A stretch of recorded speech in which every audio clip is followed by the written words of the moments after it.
Hey, now it's Brace for Impact, and I'm your host, Mike Gilbert, and I'm joined as always by JD by God Oliva. How you doing, JD? Solid, man. How are you? Doing good, man. Doing good. Had a good week, highlighted by the fact that I was on We're Live Pal with Garrett Gonzalez and Andrew Zarian on the Wrestling Observer YouTube, man. That was really cool. I have not had a chance to listen to that yet. How did that go? It went good. I thought the three of us had chemistry, so that was cool. Like we didn't really like step over each other, which I thought we might, and I'm used to being a host, so it was kind of cool to be just to sit back and be in the guest spot, and like Garrett would just pitch me questions and stuff like that. So it was fun, man. It was fun to be on a show where I wasn't there just to talk about Impact. I was there to talk about whatever I want, which is cool, or whatever the host wanted, and not just Impact, because I get pigeonholed a little bit being the Impact guy sometimes. I understand that. I understand that.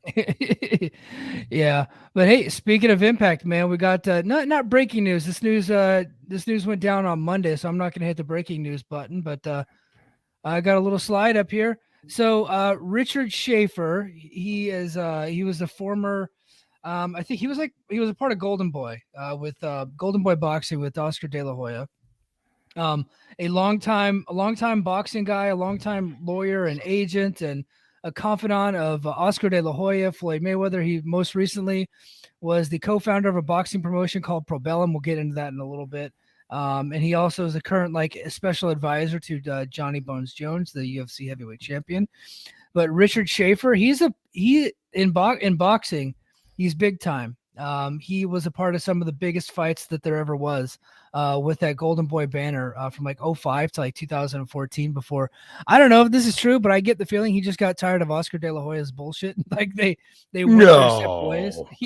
Yeah. Oscar and Golden Boy has never really been the same since then, and he has had some like projects, but he never really got anything else off the ground. But he is now taking over as the Anthem president, and Scott Demore is now the president of Impact, man. So I've already talked about this on another podcast. So what do you think about this hire? I don't know enough about boxing to really talk about what Richard Schaefer does. Just listening to what Dave was saying, it seems to be more. It seems to have a bigger impact, so to say, on what they plan to do with MMA and boxing more so than Impact of itself. I don't know how this changes Impact day to day. With Demore going Yeah. from vice president to president, to be honest with you. Yeah, Demore basically is going up into Ed Nordholm's role, and Ed Nordholm has been the president since Anthem bought the company, and they kicked out Dixie Carter and Billy Corgan, and they, when they bought it, Impact was essentially insolvent, and Ed Nordholm is like an acquisitions attorney, so he specializes in purchasing distressed assets, which Impact would have fit that bill when they bought it, and kind of Murders, getting things turned around. murders and executions, I believe, is the term that they use in the business for it. Yeah. So they bought it, and they kind of turned it around. They righted the ship. They got it on stable footing now, and they've been doing pretty decent for the last 5 years. But so Demore getting promoted to president, I don't think changes anything. I don't know that this changes anything for Impact at all, like you were Me saying. neither.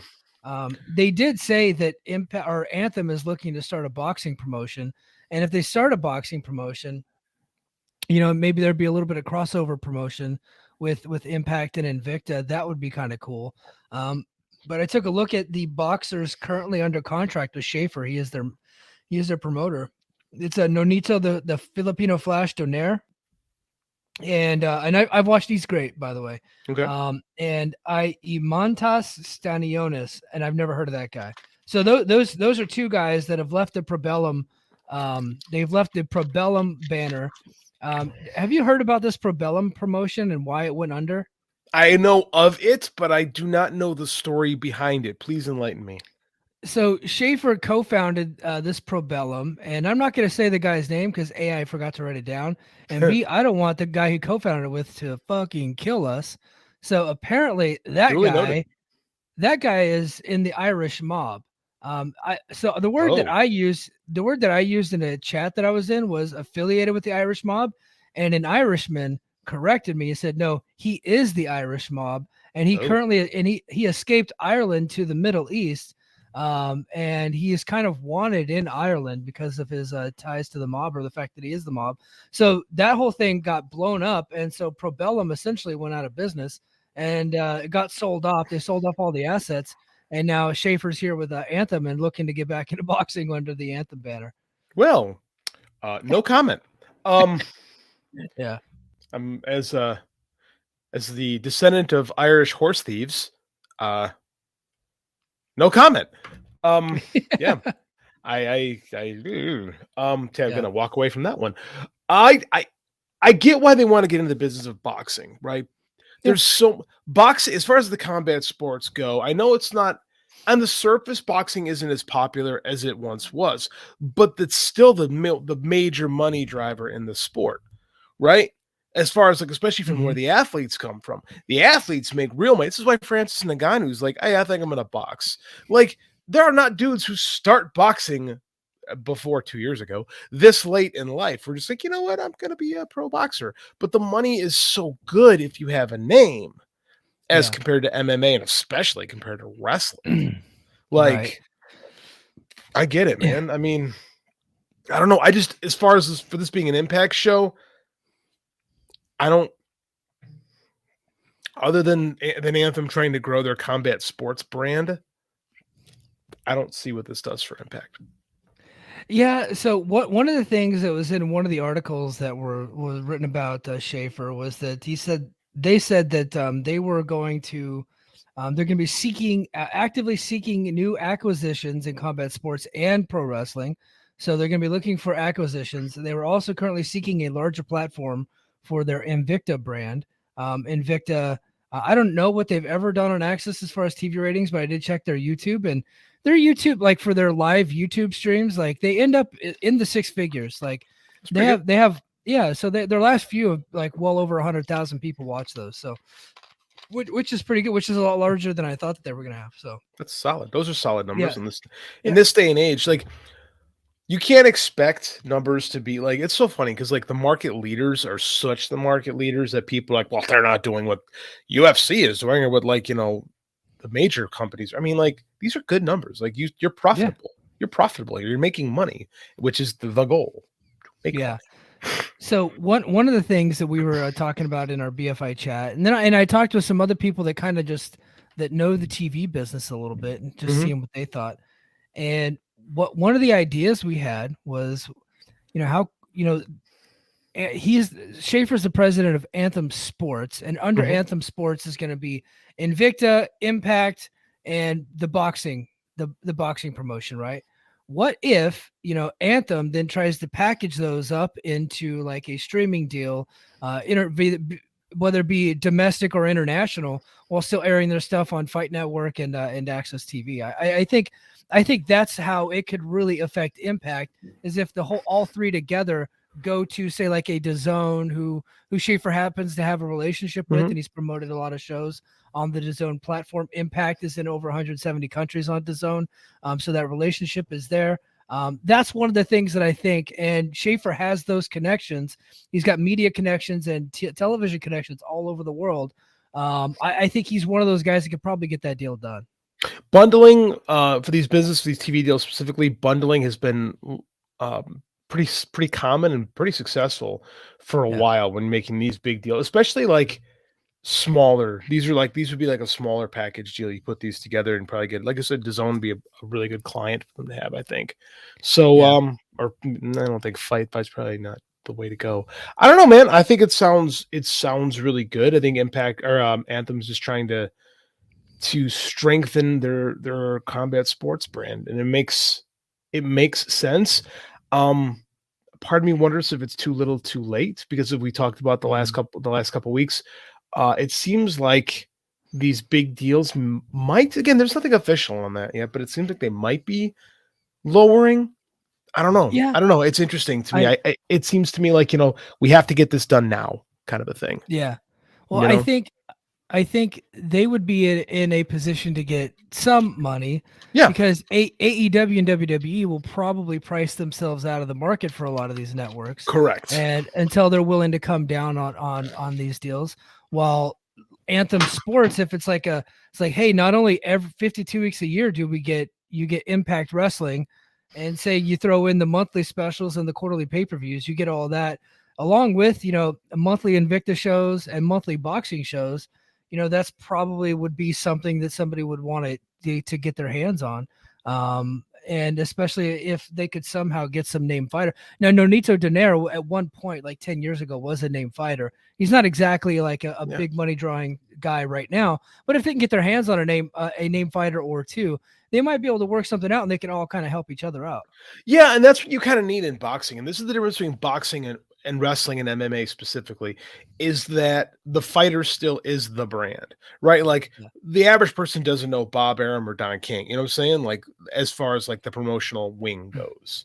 So like having the name fighter is still where the money is. So if you could make a play for, I don't know, I don't know enough about boxing to say, to say this guy is the guy to go with. But if you could do that, that could be super valuable.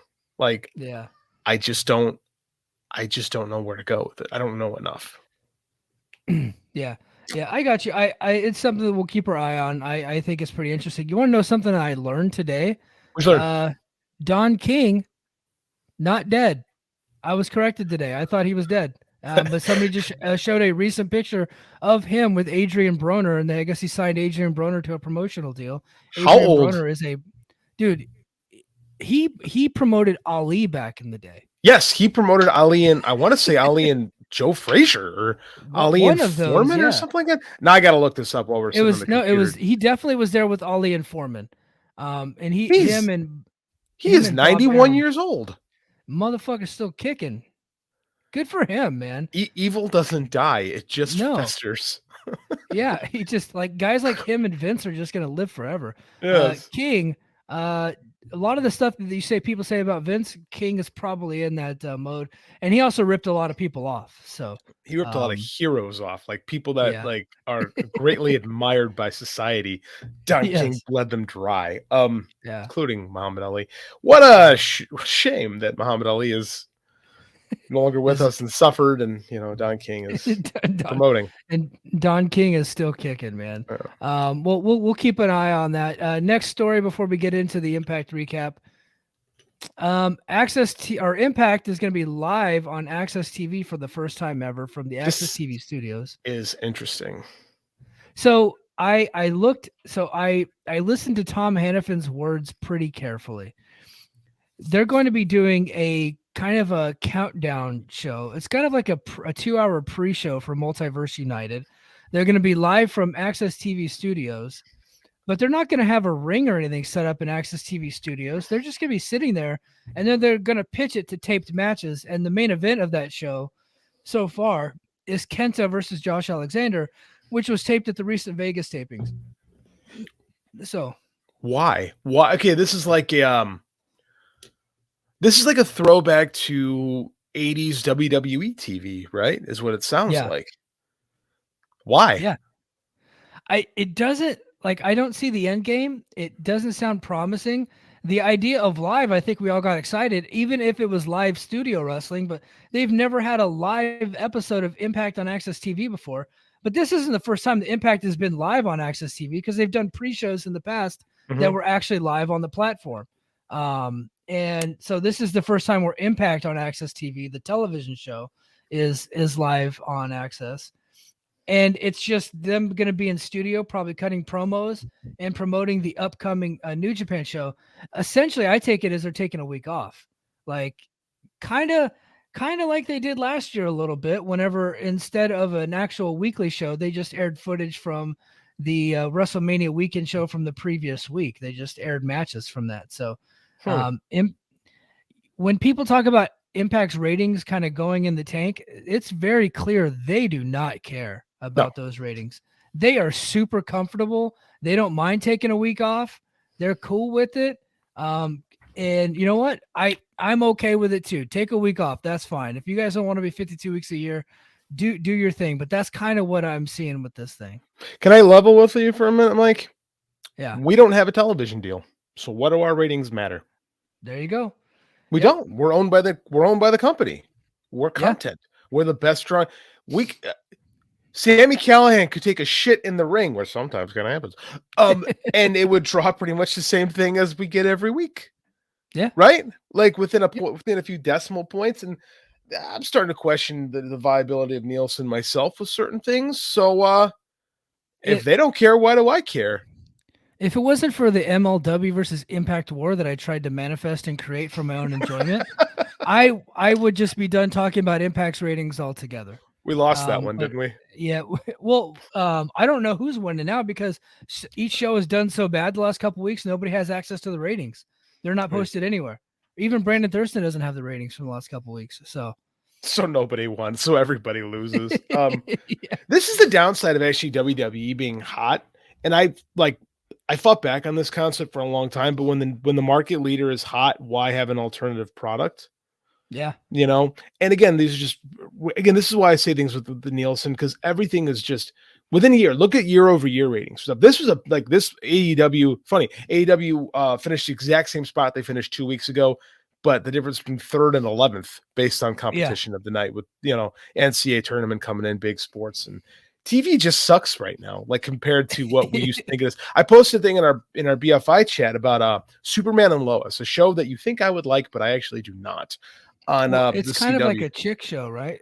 No, it's worse than that. It's like as I said in the chat, I saw the pilot, the first 15 minutes, like, yes, this is Superman. The next 45 minutes, I was like, I'm done.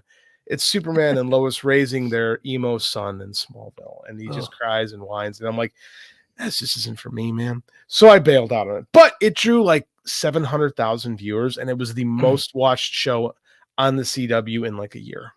Wow. Think about that. That's broadcast. That's broadcast. And CW is not a popular channel. Well, clearly. But it's broadcast, and that's, that's good. Those are really good numbers for CW. You know what? I don't want to pivot. We're not going to stay on but I keep tweeting Brad Schwartz about moving Impact to CW, just because it would help our podcast. It would. You're trying to manifest that, but why? Okay. Let's be real. You've got a show that does sub 100,000 numbers. Would you really move it to broadcast where like you're struggling to get 500? That doesn't help anybody. I don't think that's going to happen. Well, it would help the Impact brand, but probably wouldn't help Access. Wouldn't help Access. Their top show. I don't think it helps CW all that much either, because it's not like we talked about channel profiles earlier, and like, what is a network? Because a network has to have a brand and identity, and the CW is like, let's be honest with our demographics, I can say this chick shit, Yeah. And the superhero stuff that is on there, and there used to be a lot of superhero stuff on there, it leans to the melodramatic. It doesn't even lean. It is melodramatic, even for superhero stuff. So I don't see they did. No, but you know what? They're slightly changing the channel with this new president. They don't know their identity right now. Yeah. He brought in Saudi Golf. So he brought in the Saudi Golf, which is currently bombing. And they still have Walker Texas Ranger on that channel. I think the new, I have not seen it, but there's a new Walker Texas Ranger. It's just called Walker, and I'm just like, you know what? That was one of my favorite shows when I was a kid. Because Chuck Norris is awesome. Yeah. So I was gonna give it a shot, but I was just like, I just can't do it. I haven't watched it. There are no new ideas anymore. Really? They brought back a Walker show without Chuck Norris? That's like, well, he's silly. older than Don King. Yeah, he is, but he could probably still throw a spin kick. I'd watch it. I'd pay it. But I mean, like, what's the point? Right? Yeah. Are you gonna watch Enter the Dragon without Bruce Lee? Like, I don't know.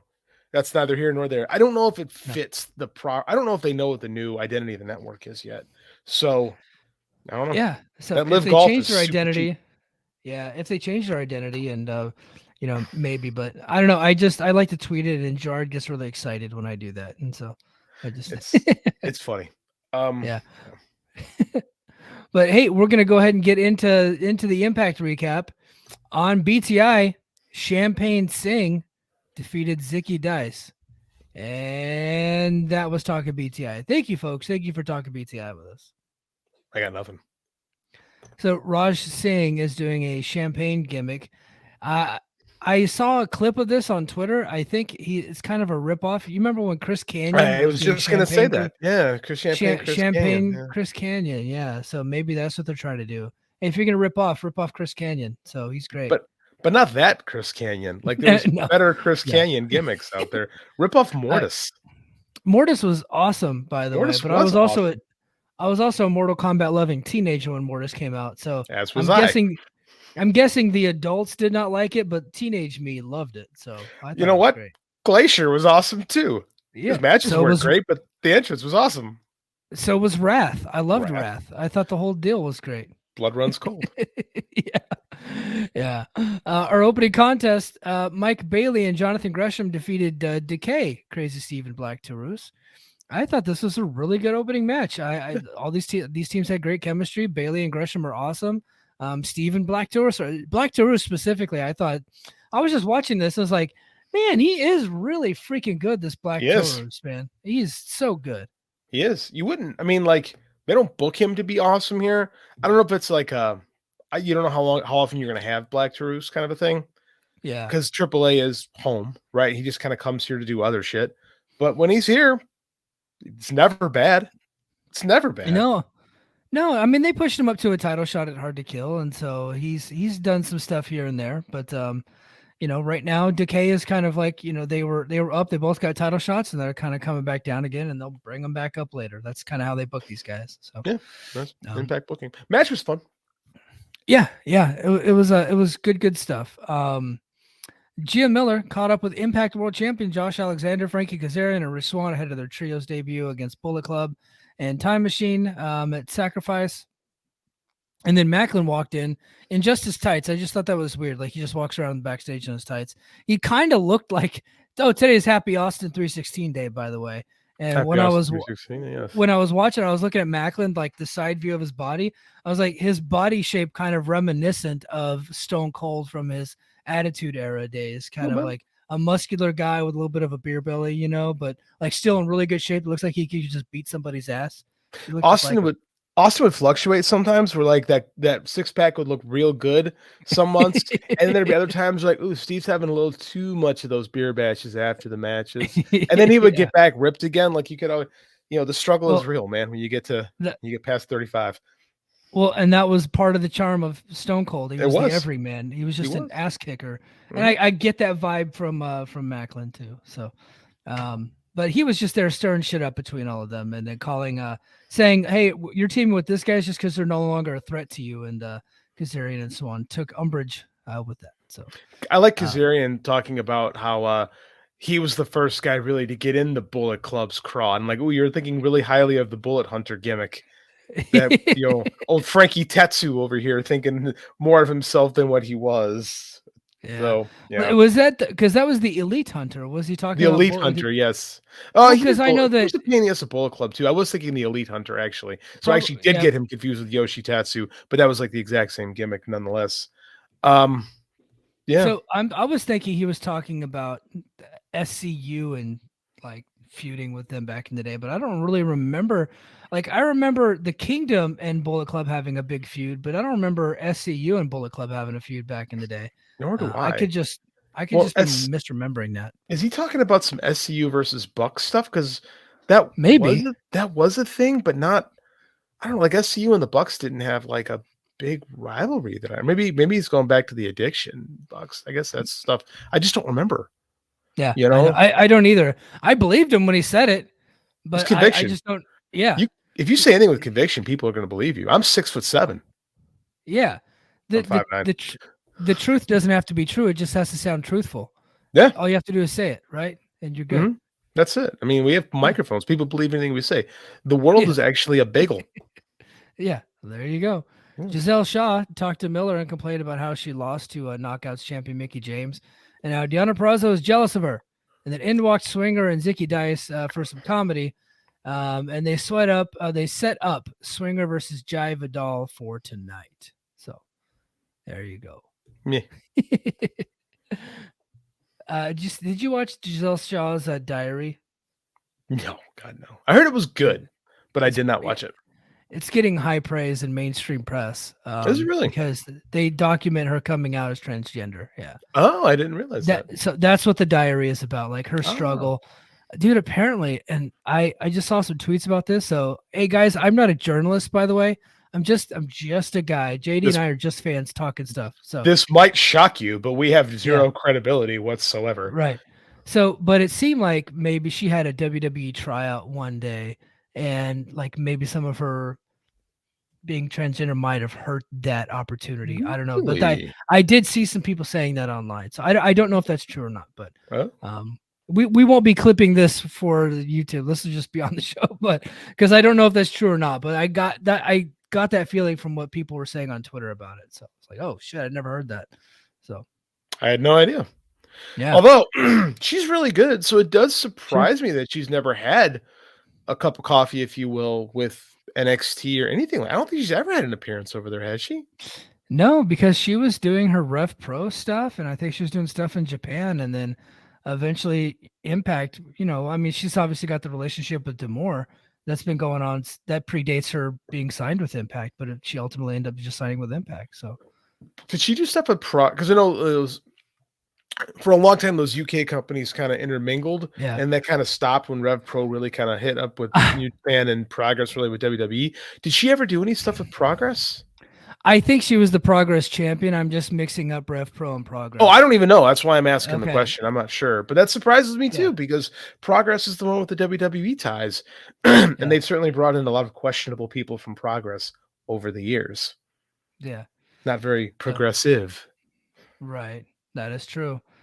Steve Macklin defeated Heath. So this was the match that it wasn't like a great match or anything. It wasn't anything long.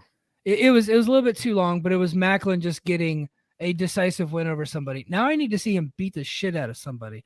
I want to see him put somebody in a pool of their own blood before he heads into his match with Alexander. I wish this was more of a decisive win. It's so weird because the wrestling is really good. Like this show's really kind of like getting on my nerves a little bit because the wrestling is good, but everything else is really kind of bad. So I enjoy watching Macklin and Heath wrestle, but at the same time, I'm like, shouldn't Macklin, who's getting the world title shot, murder Heath? I mean, it's not like it's one of those like New Japan style super work rate matches, because it wasn't like it was that great of a match. Like it should have been like maybe 5 minutes long instead of like 12 or whatever it was. It felt long. It was a lot longer than it needed to be. That's for sure. But anyway, Macklin got the double arm, the KIA double arm DDT for the pin. So there you go. The Death Dolls were backstage getting excited for their Knockouts tag team title defense against the Coven. Valkyrie talked Jessica into doing something else because she's scared of magic, so she and Rosemary could defend the titles tonight instead. Yep. This fucking sucked, man. Like, it was so bad. Well, at least part of it's over. Part of our long national nightmare is coming to an end soon. I want someone else to sign Rosemary, so I don't have to. I like Rosemary, but God, I hate this stuff so much. I hate it. It just T-bones the show, and it's such bad. The community theater is just so bad that we have to put up with it every week, and no one knows how to deliver a line. And it sounds like I'm making fun of the women, but I'm not, because so the men deliver the lines too half the time. So bad. So fucking awful. I hate it. I just hate it. You know who could be in a horror movie and actually probably do pretty well is PCO. He was shown. PCO is a horror movie. He was shown dragging a shovel through Las Vegas, yelling for Eddie Edwards after the events of last week. Godilla, our friend Godilla, was explaining this has got to be some type of white privilege for PCO to be able to do that and not get arrested. Just walking around with a shovel, screaming that he's going to kill somebody through the streets. So fair. I agree. Yeah, I agree. He should have been arrested. Our man Godella did the Jonathan Majors upper body workout this week, and I think he died. I think he said he died somewhere midway through the workout and had to be resuscitated. So kudos to our man, because Jonathan Majors is a big dude. So kudos, sir. Yeah, kudos to Ella for trying that out. May God now try it a second time. Let's see. Yeah. Bailey was about to leave, and Gresham walked up and engaged him, saying, so this is also community theater, by the way. Correct. Saying he didn't know he had such a great sidekick. And then Bailey said he hadn't forgotten about the first match.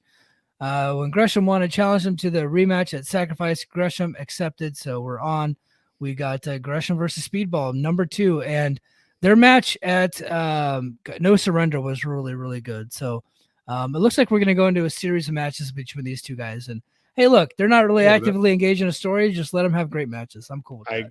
I have no qualm with that right now.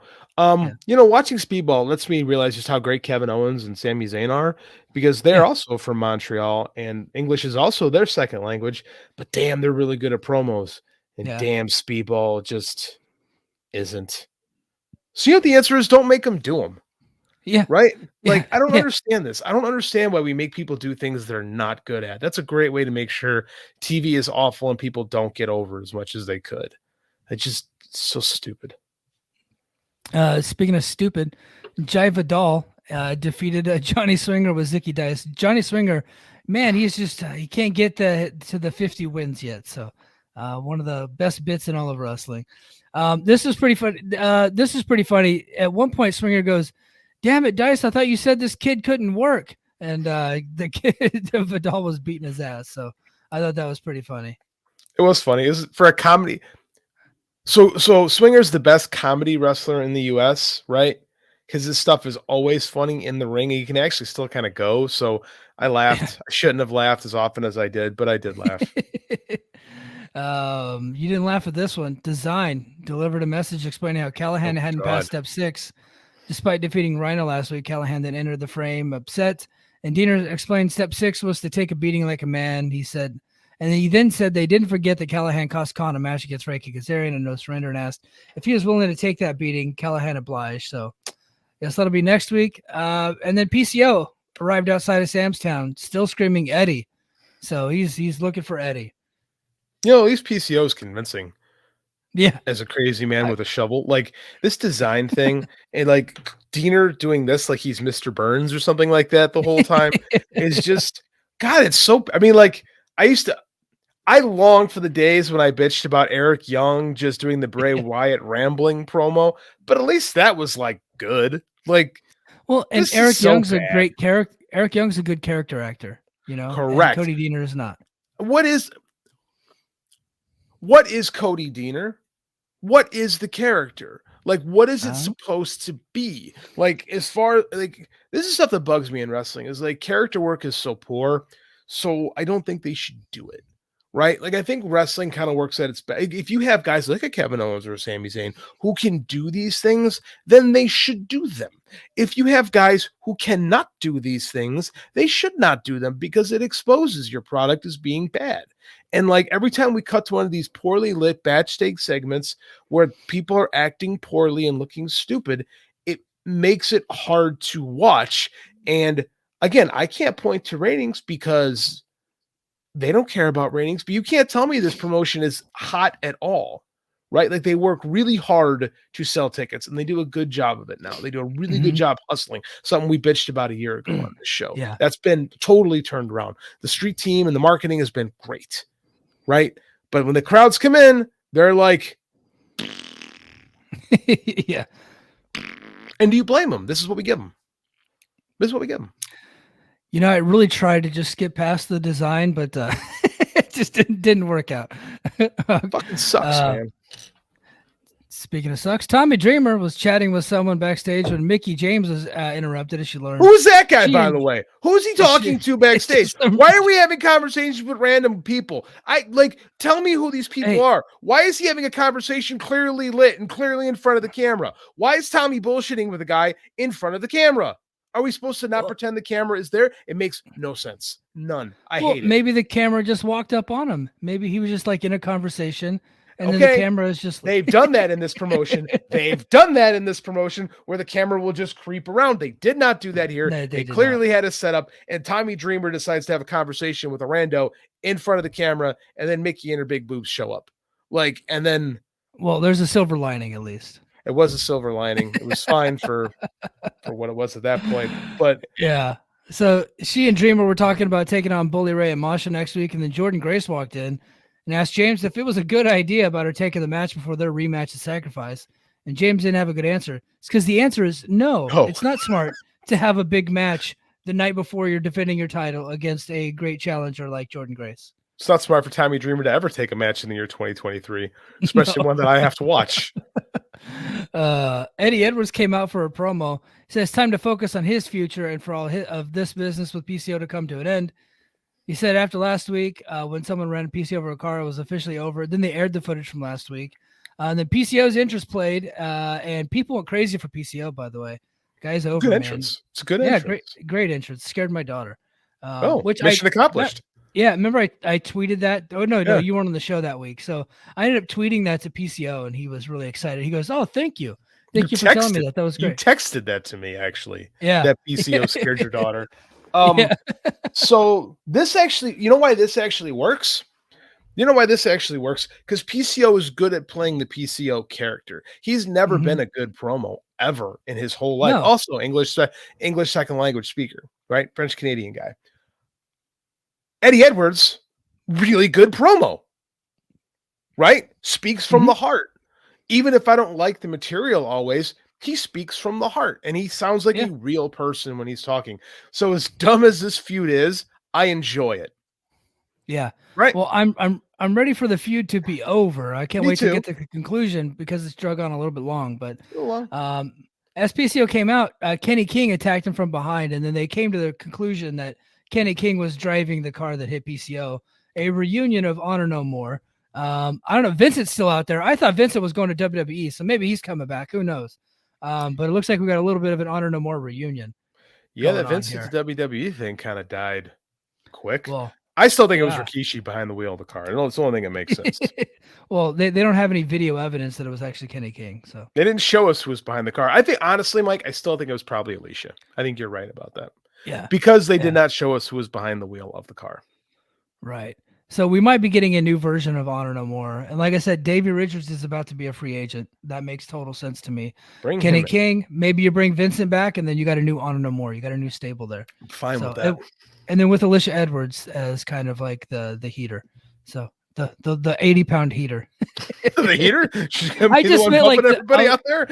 I was gonna say the manager, and then as soon as I said heater, I automatically was like, that's the opposite of Terry Gordy, by the way. You cannot get more opposite of Terry Gordy than Alicia Edwards. Yes, you are correct. Spot on. But King and Edwards beat the shit out of this guy, man. They really did.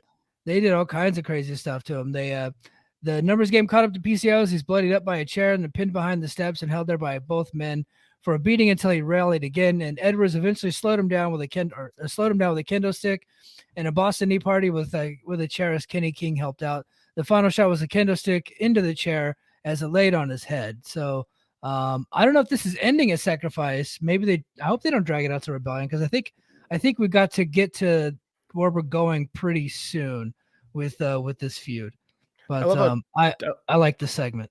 I like the segment. I love how dumb pro wrestling is. We're supposed to think a piece of bamboo slamming into a chair makes the chair somehow increases the chair's velocity, and we all accept it, right? We all go, yes, clearly that had to make that hurt extra. You know what's great about pro wrestling, Mike?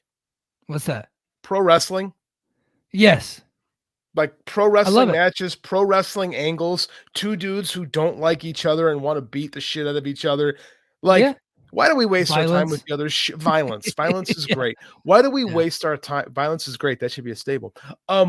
Why do we waste our time with everything else that is not great? That makes it hard and embarrassing to be a pro wrestling fan. They're trying to recreate what pro wrestling is, because at one point in time it got over with the Matt Hardy stuff, and so they have just never stopped doing it. But they had lightning in a bottle with that, and they've never been able to get somebody anywhere close to being as good as Matt Hardy whenever he was doing it. And Decay was a part of that crew too. They were in those videos. But when the Hardys left, the Decay, and as much as I love Rosemary, she's a great character, don't get me wrong, the backstage skits have just never been any good. I like Rosemary's matches. I really do. Like, she ain't gonna have a 5-star classic. She doesn't need to. She's a character. She can do cool and crazy stuff, but the witchy poo stuff's gotta be done. I mean, look, it's not like it's gonna be a never ending conversation. So I kind of just like, speaking of witchy poo, you skipped something, sir. We're not there to that tag match yet. Are you sure? Did I get the order of the show wrong? Oh, okay, I'm sorry. We're not there yet. If I did skip it, I apologize. Hold on. I thought that was back up. I thought the PCO was just before the main event. Okay, I was out of order. No, we're not there yet. Okay. We're not there yet. We're coming up. My fault. Next, Santino Marella was with Vladimir Kozlov. Yes. Yes, they should, JD. Yes, they should if he's available and wants to come in. Kozlov. I've always liked Kozlov. I thought WWE ruined Kozlov. I was excited when he signed there. He did some stuff in Japan that I always thought was really good. And this guy looks great. He looks like $1 million. This guy, like the big head on this fucking guy. He looks like a real badass heavyweight, like a legit wrestler. I know he's a sambo player. Yes, they should. They should sign him. I don't think they're going to. I think he's just visiting friends. But I like this guy. I hated this segment.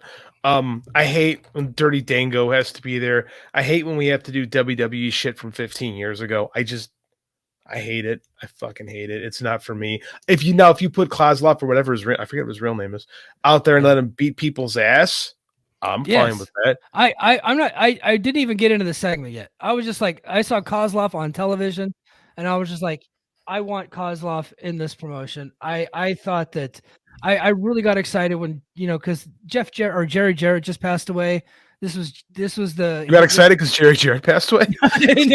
No, but they were telling the story how it originated, how Jerry Jarrett had tried to bring him into TNA, and Jeff and Dixie declined. So he took him to WWE to meet with Vince, and then a story came out, and then there was like this big rift between Jerry and Jeff for a long time because of that. And I'm sure there was a bunch of other stuff. This was just one of the many issues that they were having. When he went there and he signed there, and I was really big into WWE at the time, I was like, oh, this is going to be great. And then they brought him in. He was a goof. And I was like, God damn it. But he doesn't even look like the same guy anymore. And I see him pop up in B action movies all the time. Like he's got like a legit acting career. He's not like a main star or anything, but he's in a lot of movies and TV shows. Mm-hmm. He could be a good get for this promotion. If he wants to. I mean, like, does he want to do this kind of stuff? I mean, the Impact schedule, maybe. I mean, he looks better than he physically. I think he probably looks a little bit better than he did in WWE, right? Because he had more of a combat athlete body, which again is typically a little bit softer than a pro wrestler body. Because I remember him having stare-offs with Triple H, and Triple H was just so juiced up that he, dwarfed the guy a little bit. But I know if these two fought, he would fuck Triple H up, right? Oh, easy. Yeah.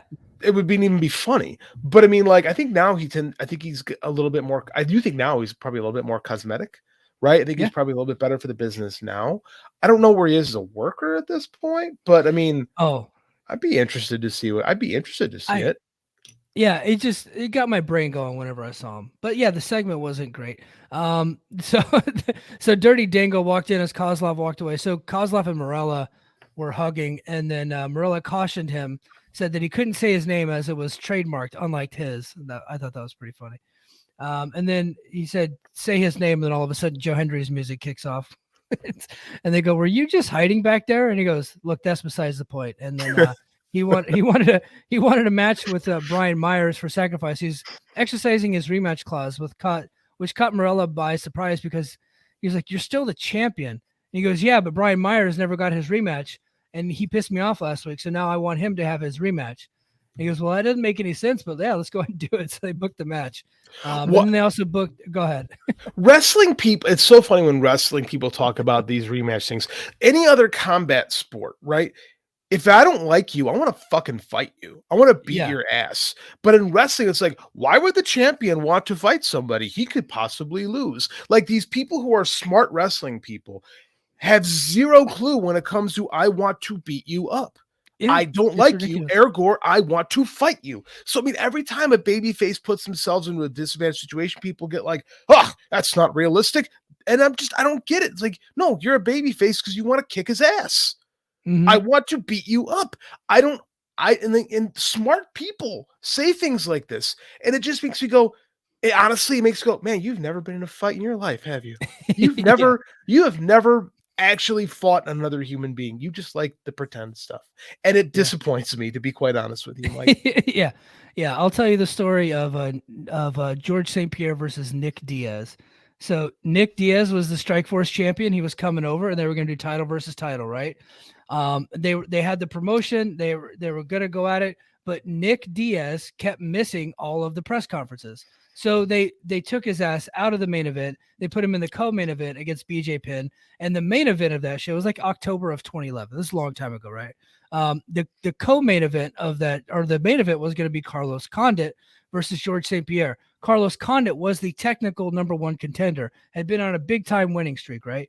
But then going into the match, right before it's about to happen, George St. Pierre gets hurt, right? So Carlos Condit ends up winning an interim title. So now they're going to do Carlos versus George, right, the next year.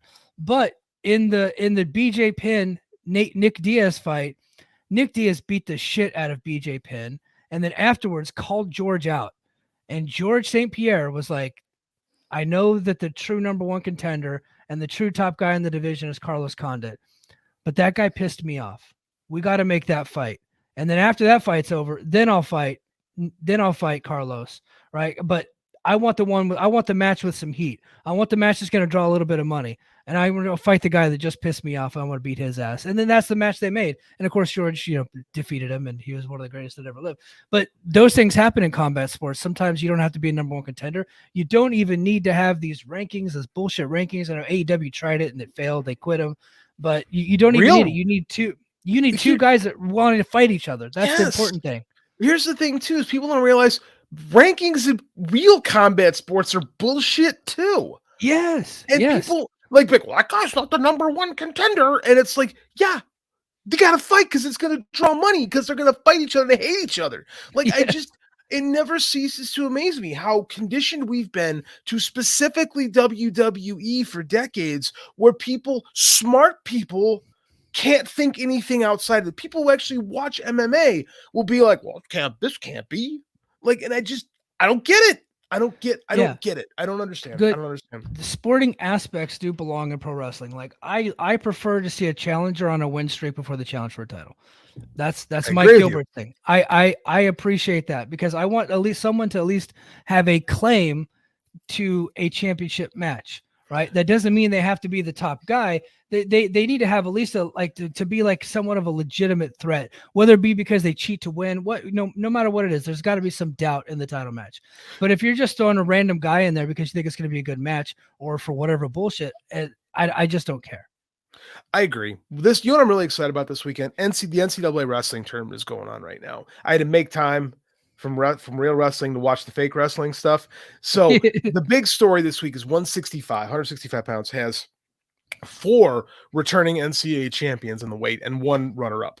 So there's 5 dudes who legitimately could win it. The guy who's the number 1 seed, David Carr from Iowa State, has beaten the returning national champion, Keegan O'Toole from Missouri, twice already this year, including pinning him once. And in real life, pins are really hard to come by. So the big question is can David Carr, who won it in 2021, can he beat Keegan O'Toole for the 3rd time this year? And people are like, rematches. I've already seen it. I cannot wait to see this 3rd match. If we get there, because any of those guys could lose anywhere along the line. The dude seeded 8th could win the tournament. Because anybody could win it. And that's real sports. That's exciting. Like, again, these wrestling people, it boggles my mind sometimes, man. It absolutely boggles it. I cannot wait for this rematch. Rematches can absolutely rule, but I got nerds who have never watched anything real in their life complaining about it. I don't get it. Well, it makes total sense for Joe Hendry to want that match, and it made sense for Marola to make the match. So and now we got the match. I don't know the match is going to be any good, but we got it. Probably not, but it'll be. But it makes sense for the character. That's all I ask, man. Just have things make sense a little bit. Have my baby faces be valiant, right? So speaking of something that doesn't make any fucking sense, the Coven defeated the Death Dolls. Actually, it makes perfect sense. Valkyrie's on her way out. So. Yeah, that's true. The Witch A women defeated the Death Dolls. We're going to go ahead and put it up on the screen right there. Taya Valkyrie is now all elite. I remember somebody, a Chicago guy, just last week on this show. Whenever I said that I thought Taya would go to Ring of Honor, you were saying you were pretty bullish. Like, no, I think she's going to be all elite. I think she'll answer Jade's challenge. You were pretty damn close. She didn't answer the challenge, but she did end up challenging Jade for another match down the road. But this was pretty cool, man. Yeah, they made that work. They actually they worked everybody. People are like with Yeah. Nicole Matthews, what's going on with this? How did they get this? They hyped this up, and it's I love it, man. I love how Yeah. dumb everyone can be. And then she comes out. I'm like, yeah, great. Pro wrestling. Yeah. They Pro wrestling, man. yeah. I love They it. paid it. They paid it off. They made you wait for it. Yes. They're gonna, you know what they're gonna try to do? Draw a rating out of it. They're Yeah. gonna try to draw what? I don't know. But they're gonna try. And they've treated Taya like a big star. Taya came off like a star. I don't like her entrance music, but she came out and she's got charisma. She's got presence. She always like bursts off the screen when you see her. I thought that was his Lucha Underground. Like she got a big presence. I think she can do fine here. You know? Yeah. I'm disappointed she's leaving, but she's kind of done everything she can here. What can she do? Yeah, man. I mean, like this kind of it felt like purgatory, her coming back here. Right. And again, the Beth Dallas thing was actually I've said this before. I was ready to hate it. And her and Rosemary have really good chemistry, right? They really do. They do. What do you do from here? Right? It's fine. Let her move on. Let her do something different.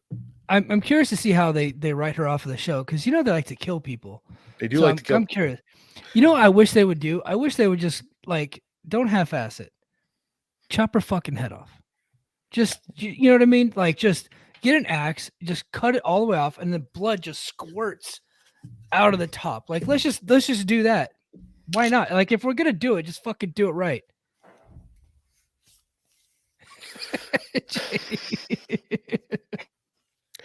Allie got stabbed. The bunny got stabbed in the throat with a Freddy Krueger claw. Is that what it was? I'm trying to remember how they killed her back in the day. It was Sue Young, and I'm pretty sure it was just a sword of some sort. Was it just a sword? I think so. Oh, God, it was so bad. Yeah. And now it's worse. Like we went from the Death Dolls, which I wasn't. Again, they won me over, but the Undead Realm shit is dumb. And now we have Taylor Wilde doing whatever the fuck she's doing, and Kilynn King is like along for the ride. Like they don't look like a team at all. And speaking of Kilynn King, she has officially signed with Impact. Good for her. That was announced yesterday. Impact wanted to get that story out before AEW Dynamite because, they knew that Taya was going there. So smart reasons. Yes. Yeah. Smart from them. So I would like, because let's be, as much as I hate Taylor Wilde's new gimmick, and I hate it, she's committed. She's all in on the ridiculousness and the stupidity of it. And Kylan's just kind of like hanging out with her. Like, she should be, if they're the coven, right? They're the coven, then she's got to have like a broom or something, like commit to this thing. Don't do it half-assed. Right. Now, even if, you know what I mean? So the tarot cards I'm not a fan of in the matches, but like, could you imagine if she hits somebody with a broom, kind of like a kendo stick? Like, why not? It would hurt about as much as a kendo, or a cauldron. Bring a cauldron down. Yeah, let's do it. Yes. Like maybe she's slammed somebody's sister with a fucking house. Go Wizard of Oz. Disembowel a cat on the screen. Yeah. Like if we're gonna do this, let's go all out. Maybe not the cat thing, JD. That might have been a little too far. You dropped a house on someone's sister. I went Wizard of Oz. You would advocated Salem's Lot. Salem's Lot was vampires, sir. Sorry. You advocated murder, sir. I did say that I wanted her to get her head chopped off too. You did say that. So that, but this is how stupid this shit is. So now our Impact Knockouts tag team champions play with tarot cards during their or one of them does. The other one's just kind of like, I don't know. I'm signed here now. I'm cool. I'm cool with it as long as they get rid of the tarot cards and they just calm down on the backstage skits. Oh, it's not going to happen. And you know what? And I didn't think this match was all that bad. It wasn't a great match by any means, but because Ty is a good worker. Right? So is Kilynn King. Yeah, she's talented. Kilynn King. She is talented. I think when this whole stupid thing is done, which knowing Impact 3 months, we'll get 3 months of god awful shit, and then they're gonna get sick of Taylor Wilde's bullshit, and then we're gonna move past all this, and like her and Jordan Grace, and her and like Masha, maybe Mickey if she's still around, like they're gonna be really good matches coming out Kilynn King. Like that's a good signing, and I think she's like what I've been advocating. You sign these young people and build around them a little bit. Like great signing. Terrible, terrible way to bring her in. Absolutely terrible. Couldn't have been That's worse. Everybody's like saying congratulations. She's getting congratulations from like big AEW and WWE. So like Bailey was saying that, and I think Britt Baker was saying. But I'm like, guys, she's a witch now. Yeah, but they know it's not going to last very long. I know, right? I know. It's It's gonna, like it's you bring her it's- in and you make her a witch. Come on, guys. What are but we she's doing? not a witch. She's like witch adjacent. She's Like, witch adjacent, right? she's hanging out with the crazy lady. She's just like, this is my friend now. I just hang out with her because she's not committed. She's wearing the same gear she wore in AEW. And like I said, she's not. I think she needs to go full Margaret Hamilton, paint her face green, give her the long nose, right? Have her look into the camera and call someone my pretty. Like, just go. If you're gonna do this, just fuck it. Commit to it. So two new matches were made official for Sacrifice. You got Bailey versus Gresham 2 and Hendry versus Myers 2, which we already talked about. And they also revealed that the Thursday, March 30 Impact will be a special live edition counting down to Impact versus New Japan. And the show will feature Josh Alexander versus Kenta. So there you go.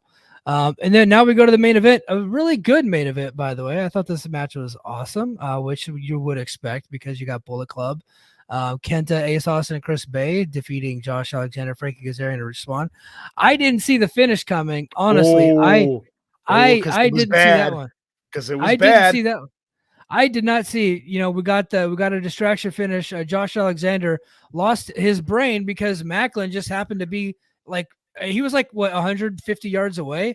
Josh is officially past Sting on the dumb babyface scale. Yeah. Josh freaked out because Macklin watched the match. Macklin's doing his best Regal at PWG, hanging out in the back, just observing, and Josh loses his fucking mind because someone would they cut to a wide shot, and even Tom's like, "What are we looking at? What's going on?" It's like he's just kind of peeking behind. Yeah, he was just doing what any athlete ever would do and observe his competition. And Josh completely lost his mind. What a dumb fuck finish. This was the worst distraction finish because there's nothing even distractible. Macklin did nothing. There was no music. There was no nothing. Like he just was watching the match like innocently. Right. The music thing is the distraction annoying, finish is it's the worst trope in wrestling. I wish we would get rid of it. It's such a cop out. But this one wasn't even the music because for some reason I always laugh at the music drives them crazy. Oh my god, there's so and so's music. They could come out here any minute instead of being like, oh shit, I have to pin this person fast. Right? Like a normal human being would think of, but it's wrestling. Macklin didn't do anything. He just watched. And Josh lost it. This was the worst thing they've ever done with Josh. I will say that and stand by it. I will say that I still really like the match, but yes, the finish was dog. Match was great. Match was really good, but the finish was ass. Yeah. I was just like, what are we doing here, guys? Come on now, let's pretend like this never happened. This booking sucks. These matches are good, but the booking and the creative is so fucking bad right now. It's so ass trash. I'm like, Scott is the president. He needs to fire his creative team and bring in somebody else because this show is, when there's not actual matches in the ring, it's impossible to watch right now. They've lost so many steps, and it's clear that D'Amore has moved up in the chain because he's got less control over what's going on. He's not like, it's clear that he might be like not there doing the day-to-day operations. Quite possible. It's quite possible. You know what I mean?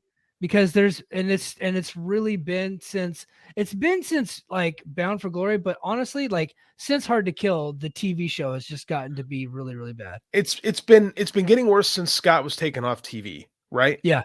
Yep. And it was trending that we used to joke about stuff that would trend that way for a little bit. Like last summer, I thought our TV was really good. And now about 9 months later, it's bad. Like it's not even like, again, matches are good. I like the matches. Don't get mad at me because I'm saying the show is bad. The wrestling 9 times out of 10 is pretty good. Yeah. 7 times out of 10. Anytime there's not wrestling on the screen, it's fucking ass. It's terrible. This is the worst book promotion in wrestling right now, and I truly believe that. Truly.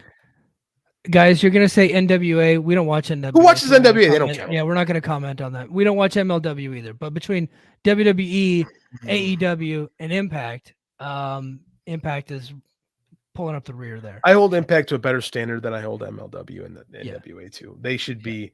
They're a quality product, and they're beyond. They're beyond this. Those companies aren't beyond that. That's what they are. No, this company is beyond that. And we've seen Impact be really, really good. Yes. You know, they have the talent to be. Yes, they lost a lot of talent, but goddamn, man, you don't got to do all this stupid shit. I mean, like, none of it makes sense. None of it. Like, you should have sat Taylor Wilde down and said, that's a cute idea, but no. No. Like, Santino Marella, it's cute, but, you know, maybe once a show instead of 4 times a show, maybe. Like, it's bad, man. I am not enjoying anything that is not directly wrestling related right now. Well, we'll end on a sour note, guys. So that will do it for the free show this week. So head over to patreon.com/fightgamemedia, and we're going to have the extended version where we talk the wrestling world news with Mike and JD. Got lots of cool stuff to talk about. We got, Stu Grayson's in the news now. We got some Vince McMahon, a little bit more Impact news, Will Ospreay news. And we're going to talk a little bit about AEW too. AEW's got some news coming out. So we're going to chat all that. So join us on the extended version over on patreon.com/fightgamemedia. We are out.